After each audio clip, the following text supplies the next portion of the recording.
नमस्कार जय जगन्नाथ शुभ सकाळ। आज हूँ अगस्ट 5 तारिख मंगलवार। आज प्रथम खबर सुभद्रा टंका खर्च बाबद चिठी लिखा निर्देश। सुभद्रा भौणी आलोचना करिसेंती उप मुख्यमंत्री प्रभाती परिडा। विभाग को चिठी लिखा सुभद्रा भौणी को परामर्श देइछंती प्रभाती। सुभद्रा टंका कौन करिसेंती चिठी लिखि जणातु। सफल बिजनेस मॉडल को वेबसाइट रे स्थानित करा जिवो। राखी पूर्णिमा अर्थात अगस्ट 9 तारिख रे सुभद्रा उपभोक्ता अकाउंट को टंका पठा जिवो। पूर्वरु 3टी किस्ती टंका मिलिथिबा बेले चतुर्थ किस्ती टंका अल्प दिन रे अकाउंट को पठा जिवो। राज्यर महिला को स्वावलंबी करबा उद्देश्य रे राज्य सरकार सुभद्रा योजनार प्रचलन करिसेंती। परवर्ती खबर गुरुवार पुरी बंद। आसंता 7 तारिख पुरी बंद डाकरा। बलंगा नाबालिका को न्याय दाबी रे बिजेडी 7 तारिख गुरुवार दिन पुरी बंद डाकरा देइछि। 7 तारिख सकाळ 6 दिन 12टा जाए पुरी जिले में बिजेडी पक्षर हड़ताल हेबो। पुरी जिले में बिजेडी सभापति उमाकांत सामंतराय अध्यक्षतार होइतिबा सांबादिक सम्मेलन रे ए निष्पत्ति नेइछंती। बलंगा पीड़िता को न्याय पई बिजेडी पक्षर बंद डाकरा दे जाइछि।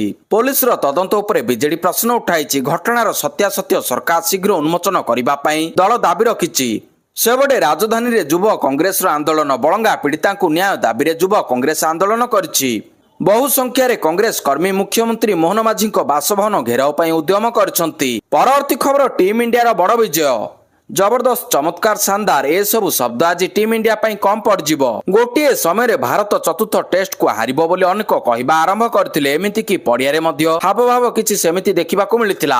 हेले सबु कल्पना जल्पना को मिछ प्रमाणित करी इंग्लैंड विरुद्ध रे चतुर्थ टेस्ट जीती सीरीज बराबर करछि गिल बाहिनी। लंडन रो ओभाल क्रिकेट ग्राउंड रे खेला जायतिला भारत इंग्लैंड पंचम टेस्ट। एंडरसन तेंदुलकर ट्रॉफी रो एहा तिला शेष मैच। एई मैच पूर्वरु इंग्लैंड सीरीज रे 2-1 रे आगुआ तिला। भारतीय दल मैच जीती सीरीज बराबर करबा लक्ष्य थिले। टॉस हारिबा परे प्रथमे बैटिंग पाई निमंत्रण पाइथिला टीम इंडिया। आ दल प्रथम इनिंग्स रे केवल 240 रन करी ऑल आउट हो जाइथिला। करुण नायर केवल अर्धशतक अर्जन करि पारिथिले। आ कोनोसी बैट्समैन अर्धशतक मध्य मारि पारि नथिले। एहा परे बैटिंग करबा को पड़िया को लाइथिला इंग्लैंड। आ टीम इंडिया रो बॉलिंग बाहिनी इंग्लैंड को 247 रन रे ऑल आउट कर देइथिला। एहा परे द्वितीय इनिंग्स रे भारतीय दल यशस्वी जयसवाल, वाशिंगटन सुंदर, आकाशदीप रविंद्र जडेजा जबरदस्त बैटिंग बल रे 396 रन करथिला।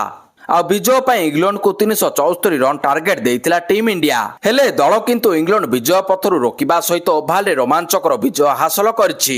भारतीय दल पक्षरु सिराज प्रसिद्ध कृष्णा जबरदस्त बॉलिंग करछंती। परवर्ती खबर बिहार लागू हेबो डोमिसाइल नीति। सीएम नीतीश को बड़ घोषणा। डोमिसाइल अर्थात बासस्थान नीति बा डोमिसाइल पॉलिसी को नै बड़ घोषणा करछंती बिहार मुख्यमंत्री नीतीश कुमार। राज्य रे आगामी विधानसभा निर्वाचन को दृष्टि रखी युवपीढ़ी नियुक्ति एवं नियुक्ति सृष्टि एक प्रमुख राजनीतिक प्रसंग पलटिथिबा बेले एभली समय मुख्यमंत्री नीतीश कुमार को डोमिसाइल नीति घोषणा एक बड़ पदक्षेप भाव में देखा जाउछि। एई नीति अनुसार वर्तमान राज्य रे शिक्षक नियुक्ति रे बिहार रो मूल बासिंदा को प्राधान्य मिलिबो। प्रकृत रे सोमवार एक्स रे एने पोस्ट करिसेंती नीतीश कुमार। जेउथिरे से कहिसेंती नवेम्बर 2025 रे सरकार गठन हेबा परठारु आमे शिक्षा व्यवस्थार उन्नति आनिबा पई निरंतर कार्य करि आसुछु। शिक्षा व्यवस्था को सुदृढ़ करिबा पई बहु संख्यक शिक्षकों को नियुक्ति दिया जाइछि। हेले एबे किछि परिवर्तन करा जिवो। शिक्षक नियुक्ति रे बिहार बासिंदा को प्राथमिकता मिलिबो। एथिपाई प्रासंगिक नियम रे आवश्यक संशोधन करिबा पई शिक्षा विभाग को निर्देश दिया जाइछि। परवर्ती खबर बलंगा पीड़िता को न्याय देबा पई अगस्ट 14 रे कांग्रेस करिबो पदयात्रा। बलंगा पीड़िता मृत्यु पर प्रतिक्रिया रखिले पीसीसी सभापति भक्तचरण दास।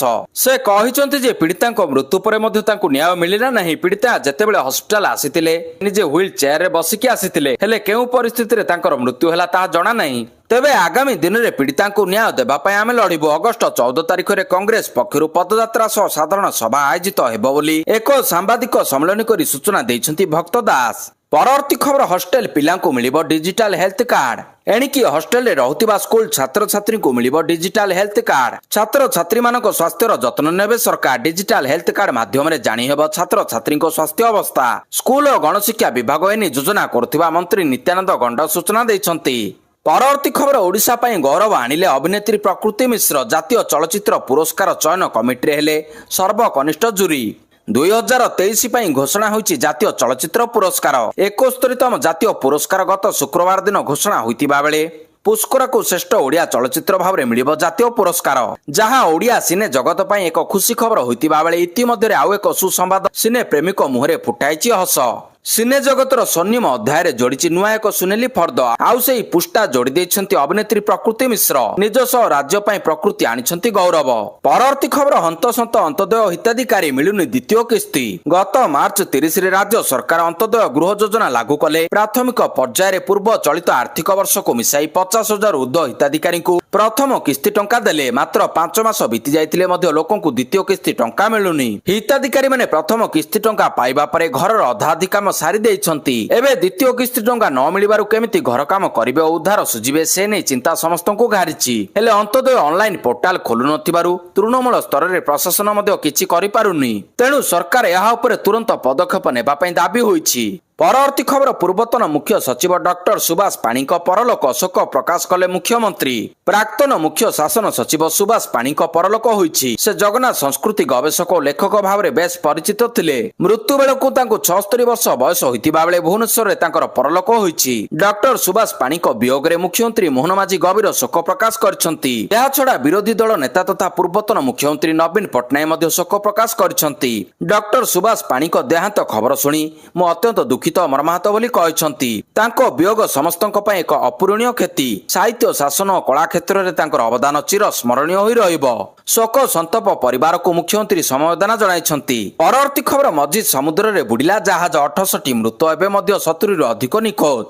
ୟମନରେ ବଡ଼ ଅଘଟଣ। ଦକ୍ଷିଣ ଅବିୟାନ ପ୍ରଦେଶ ନିକଟରେ ନୌକା ଓଲଟି ପଡ଼ିବାରୁ 68 ଜଣ ଶରଣାର୍ଥୀଙ୍କ ମୃତ୍ୟୁ ଘଟିଛି। ୟମନ ଗଣମାଧ୍ୟମ ଅନୁସାରେ ପ୍ରାୟ 154 ଜଣ ଶରଣାର୍ଥୀଙ୍କୁ ନେଇ ଏହି ନୌକା ଗଲ୍ଫ ଅଫ୍ ଏଡେନରେ ଖରାପ ପାଗ ଯୋଗୁଁ ଓଲଟି ପଡ଼ିଥିଲା।